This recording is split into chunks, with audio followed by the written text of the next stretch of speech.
সুপ্রিয় শিক্ষার্থীরা কেমন আছো তোমরা সবাই? আশা করি অনেক ভালো আছো। আজ আমরা দ্বিতীয় অধ্যায়ের অর্থাৎ লেনদেন অধ্যায়ের 2 নম্বর সৃজনশীলের সমাধান করতে চলেছি। প্রথমেই 2 নম্বর সৃজনশীলের ক নম্বর বলেছে জন ব্রাদার্সের কোন হিসাবসমূহ বা ঘটনাসমূহ লেনদেন নয় সেগুলোর মোট পরিমাণ নির্ণয় করতে বলা হয়েছে। তো আমি তোমাদের জ্ঞাতার্থে এখানে 2টা লেনদেন খুঁজে পেয়েছি যেগুলো লেনদেন হিসেবে নয়, সেগুলো আমরা এখানে ইনক্লুড করেছি বা চিহ্নিত করেছি। প্রথমে বলছে 2017 সালের জানুয়ারির 2 তারিখ বলছে ব্যবসায় ম্যানেজার নিয়োগ করা হলো। ব্যবসায় ম্যানেজার নিয়োগ তো আসলে লেনদেন নয়, কারণ নিয়োগ করলে তো আর আমরা তাকে টাকা দিয়ে দিচ্ছি না, এই জন্য এটা লেনদেন নয়, নিয়োগ করা জাস্ট একটা ঘটনা। এবং জানুয়ারির 12 তারিখে বলছে মালিক কর্তৃক ব্যক্তিগত প্রয়োজনে ছেলের স্কুলের বেতন প্রদান। প্রিয় শিক্ষার্থীরা, আমরা আগেও বলেছি যে যদি ব্যক্তিগত তহবিল থেকে মালিক কোনো অর্থ প্রদান করে সেটাকে লেনদেন হিসেবে আমরা চিহ্নিত করতে পারবো না। অতএব 17 সালের জানুয়ারি 2 এবং জানুয়ারির 12 তারিখ এই 2টা লেনদেনকে আমরা লেনদেন হিসেবে চিহ্নিত করতে পারছি না। এই দুটো নিছক একটা ঘটনা ছাড়ার কিছুই না। এবং মোট টাকার অঙ্ক 18,000 টাকা এবং 2,000 টাকা, মোট 20,000 টাকা।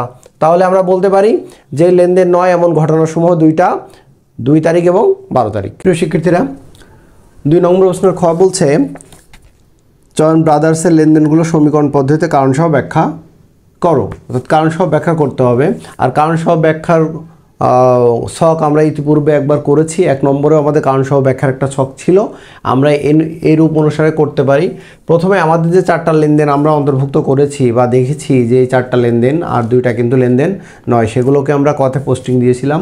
এখন আমরা খতে আমাদের যেই হিসাবগুলো লেনদেনের আওতাভুক্ত সেগুলোকে আমরা ইনক্লুড করেছি। প্রথমে হচ্ছে জানুয়ারি 1 তারিখ, এটা হচ্ছে লেনদেন। এটা আমরা প্রথমে কিন্তু ডিক্লারেশন করে দিব, হ্যাঁ, যেটা একটা লেনদেন। এবং এখানে বলা হয়েছে যে ব্যবসায় মূলধন আনা হলো 75,000 টাকা। তাহলে এখানে ব্যবসায় যদি আমরা মূলধন নিয়ে আসি তাহলে এটা একটা লেনদেন হলো। এবং ব্যবসায় নগদ অর্থ আনার ফলে কি হলো? সম্পদ বৃদ্ধি পেল। অপরপক্ষে মালিকানা সত্ত্ব অর্থাৎ ওইউ কি হয়েছে? বৃদ্ধি পেয়েছে। তাহলে আমরা বলতে পারি কি যে যদি কারবারে নগদ অর্থ ইনভেস্ট করা হয় বা নিয়ে আসা হয় তাহলে কি হবে? এও বৃদ্ধি পাবে এবং ওই এটাও কি হবে? বৃদ্ধি পাবে। অর্থাৎ হিসাব সমীকরণের এ = এল প্লাস ওই এর পরিবর্তন ঘটেছে। তারপর জানুয়ারি 7 তারিখ, হ্যাঁ, জানুয়ারি 7 তারিখ বলছে ধারে পণ্য বিক্রয় 50,000 টাকা। ধারে যদি আমরা পণ্য বিক্রয় করি তাহলে প্রিয় শিক্ষার্থী আমরা জানি ধারে বিক্রয়ের ফলে আমাদের দেনাদার সৃষ্টি হয়। আর এই দেনাদার সৃষ্টি হওয়ার ফলে মালিকানা সত্ত্ব কী হচ্ছে? বৃদ্ধি পাচ্ছে। আবার দেনাদার যেহেতু সম্পদ হিসাব, তাহলে কি বৃদ্ধি পাচ্ছে? এও বৃদ্ধি পাচ্ছে। অর্থাৎ একটা সম্পদ কি হচ্ছে? আয়, অর্থাৎ বৃদ্ধি পাচ্ছে। মালিকানা সত্ত্ব যেমন বৃদ্ধি পাচ্ছে, আবার কি হচ্ছে? দেনাদারও তেমন বৃদ্ধি পাচ্ছে। তারপর জানুয়ারির 10 তারিখ বলছে নগদে মণিহারি দ্রব্যাদি ক্রয় করা হয়েছে। নগদে যদি আমরা মণিহারি দ্রব্যাদি ক্রয় করি তাহলে আমাদের খরচ বৃদ্ধি পেয়েছে। আমরা জানি মণিহারি একটা খরচ, এই যে খরচ বৃদ্ধি পেল, তাহলে মালিকানা সত্ত্ব কী পাচ্ছে? হ্রাস পাচ্ছে। আবার নগদ অ্যাসেট অর্থাৎ সম্পদও কী পাচ্ছে? হ্রাস পাচ্ছে। খরচ যখন হয় বা এক্সপেন্স তৈরি হয় তখন আমরা জানি আমাদের ক্যাশ অর্থাৎ নগদ থেকেও কমে যায় এবং মালিকানা সত্ত্বেও কী হয়ে যায়? কমে যায়। অর্থাৎ সম্পদও কমে যাচ্ছে এবং মালিকানা সত্ত্ব কী হচ্ছে? কমে যাচ্ছে। খরচ যখনই সৃষ্টি হবে তখন আমরা জানি যে দ্বৈত সত্ত্ব অনুসারে ক্যাশও কমে যাবে, ক্যাপিটালও কমে যাবে। তারপর জানুয়ারির 20 তারিখ সুমনা ট্রেডার্সের নিকট হতে 30,000 টাকা পাওয়া গেল। তাহলে সুমনা ট্রেডার্স এটা ছিল আমার কি? দেনাদার।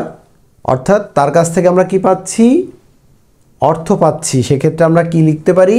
নগদ অর্থ পেয়েছি তাই সম্পদ অর্থাৎ এ বৃদ্ধি পেয়েছে। আর সুমনা ট্রেডার্স নামক যে দেনাদার আমাদের ছিল সে যখন আমাদের পাওনা পরিশোধ করে দিচ্ছে তখন আমাদের কি হচ্ছে? ক্যাশ বেড়ে যাচ্ছে। অর্থাৎ দেনাদার হ্রাস পেয়েছে এবং কি হয়েছে? সম্পদ বৃদ্ধি পেয়েছে। এখানে এই হ্রাস এবং বৃদ্ধি উভয় কিন্তু সংঘটিত হয়েছে।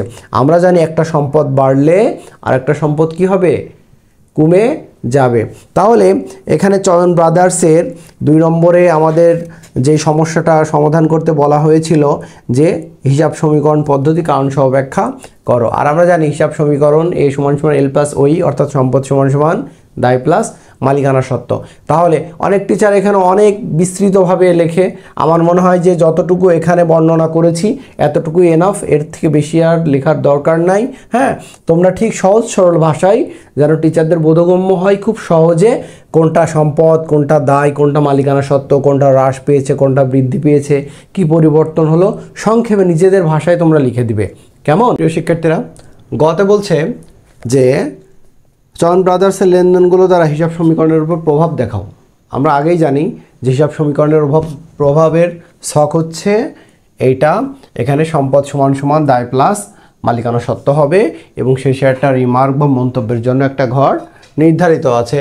তো এখানে প্রথমে আমরা তারিখ 1 জানুয়ারি আমরা জানি 75,000 টাকা মূলধন স্বরূপ কারবার এনেছে, এই জন্য আমরা এখানে ক্যাশ বাড়িয়েছি 75,000 টাকা এবং মালিকানা সত্ত্ব বাড়িয়েছি 75,000 টাকা। 7 তারিখে বলছে যে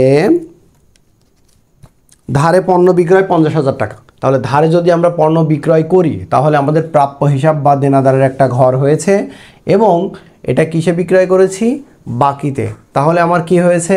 যে বাকি বিক্রয় যেহেতু আয়, তাহলে আমাদের মালিকানা সত্ত্ব কী হয়েছে? বেড়েছে। তার মানে দেনাদারও বেড়েছে, মালিকানা সত্ত্ব বেড়ে গিয়েছে। এবং রিমার্ক বা মন্তব্যে আমরা লিখেছি বিক্রয় আয়। 10 তারিখে মণিহারি খরচ। 10 তারিখ বলছে যে মণিহারি ক্রয় করা হয়েছে কত হাজার টাকা? 2200 অর্থাৎ 2200 টাকা। তাহলে নগদে মণিহারি ক্রয় করা হয়েছে, তার মানে নগদ থেকে কমেছে এবং মালিকানা সত্ত্ব বা মূলধন থেকেও কমেছে। শিক্ষার্থীরা, যদি খরচ সংগঠিত হয় কোনো লেনদেনে তাহলে সমীকরণ পদ্ধতিতে যখন আমরা দেখাবো প্রভাব, তখন আমরা সেটা কি করব?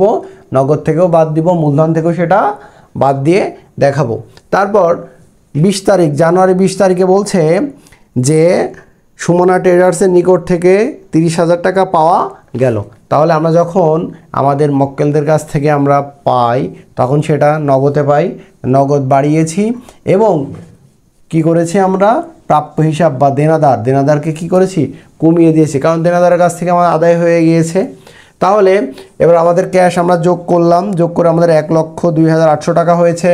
প্রাপ্য হিসাব 20,000 টাকা।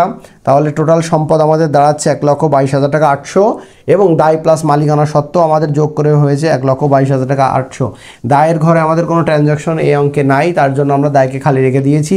এটা অনেকে আবার যেন এই মনে করো না যে হচ্ছে দায়ের ঘরে কোনো কিছু হলো না, তাহলে দায় আমাদের না লিখলেও হবে কি না। তাহলে আগে আমরা এন্ট্রি পড়ে বুঝে নিব যে আমাদের দায় হচ্ছে কি না। হ্যাঁ, যেহেতু আমাদের ফর্মুলাতে রয়েছে দায় প্লাস মালিকানা সত্ত্ব, তাই আমরা দায়ের ঘরটা রেখে দিয়েছি।